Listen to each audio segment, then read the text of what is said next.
I've been working on this Specialized Hardrock Pro bike here, and it's got RockShox Judy TT forks on here on the front, and they've probably never been serviced, I'm guessing. I think they can be moving a little bit smoother than what they are, so I figure it's a good opportunity to make a video. I'm going to take them apart, clean them, lube them, put them all back together. Be fun.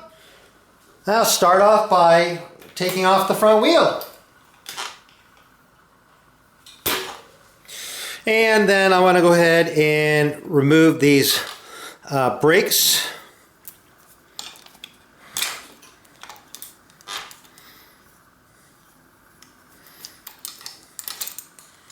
Okay, so now I want to remove the stacks out of there. So I'm going to remove these little top caps there. And I'm going to use a 24mm socket and just unscrew them.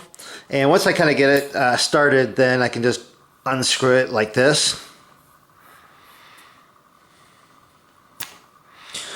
So there's one out.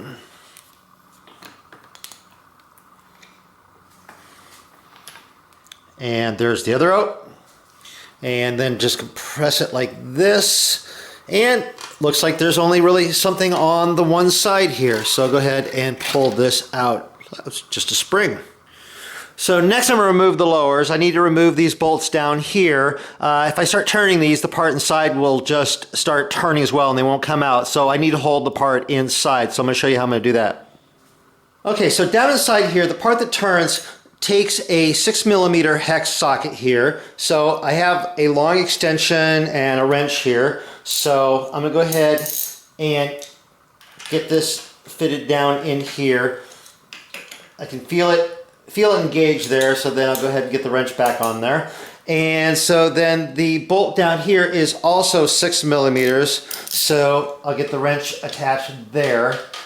And so while I'm holding the part up here, I'll go ahead and just turn the bolt down here. And once it gets broken loose, then it'll turn a little easier. And I should be able to just unscrew it. And it comes out just like that. So do the same thing on the other side as well.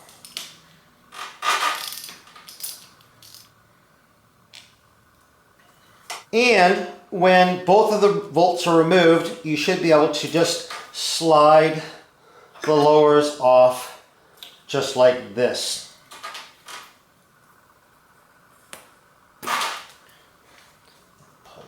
These off, pull the boot off, and the little rubber parts kind of got stuck down in here, so I'm just going to use an old spoke here, reach down, kind of hook it, and carefully pull these out just like that.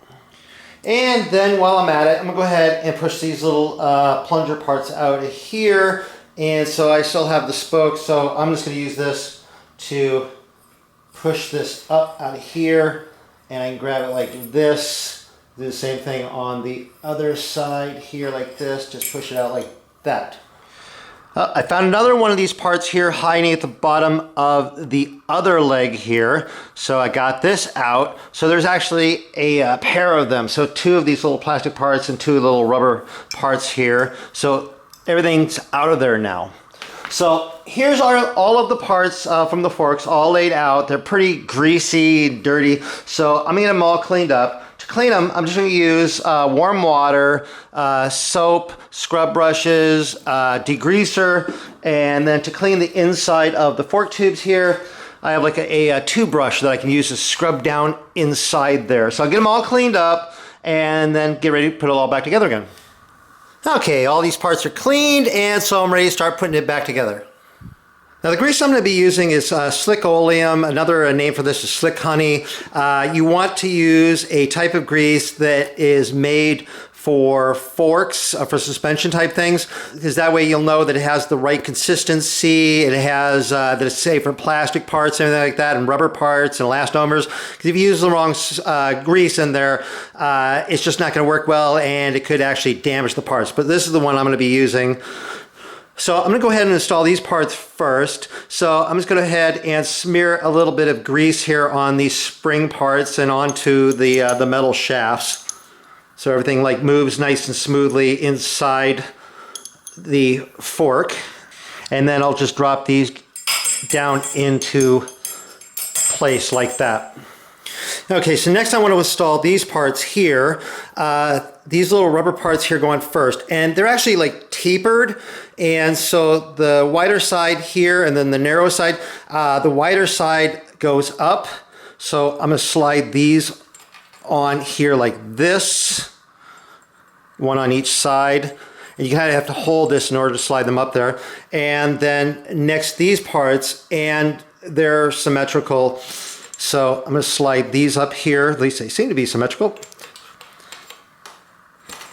Ah, there it is. Just a little sticky to kind of get them on there. And this one's probably not going to stay on there. Ah, like that. Now this step is very important. You want to put these on before you put the lowers on, because if you put the lowers on and then you realize, oh, you didn't put the boots on, then you're going to have to take the lowers back off. I've done that before, and so try to learn from your mistakes. And so just try to remember to put the boots on early in the process. And I'm just going to slide them all the way to the top.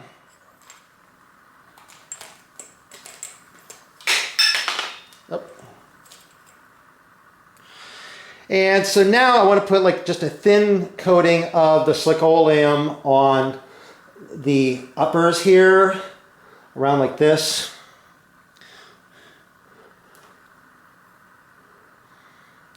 And then get a little bit of grease of the Slickoleum on these parts down here as well. And then you want to try to get some Slickoleum down inside the lowers here. And so just try to smear in a bunch around to the inside here, like this. And then there's a seal up in here. You want to try to get a bunch of grease up around the inside of this seal here and all up in there. When I say grease, I mean the Slickoleum there. But try to get a bunch down in there.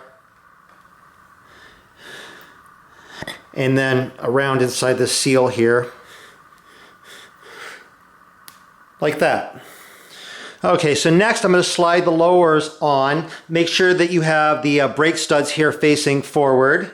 And so this little part here is going to go down inside there. And try to get these down, and you might have to help them down past those seals. Get everything in there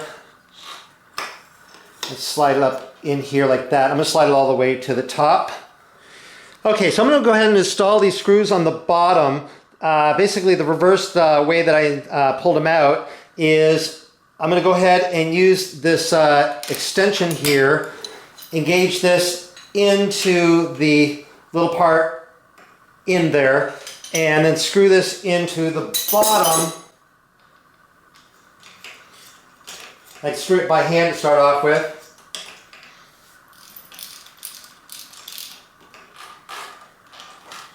And then tighten it from the top and the bottom until it's tight. And then do the same thing on the other side.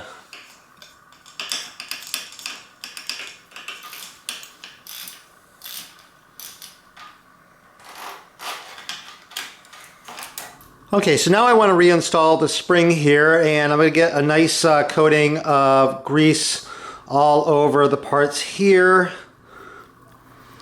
And then this little plastic part here, this will go down like that. And so now I'm going to go ahead and pull these lowers down like this, and go ahead and insert this little preload thing here. And push it down in here and get it screwed in.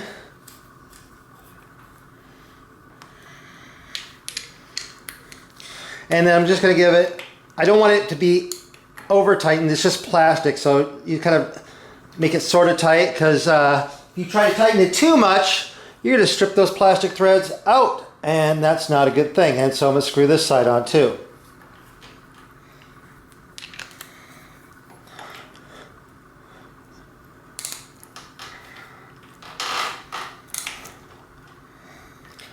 like that. Well, I reinstalled the brake, reinstalled the front wheel, and so got these things all together, and it's moving pretty smoothly.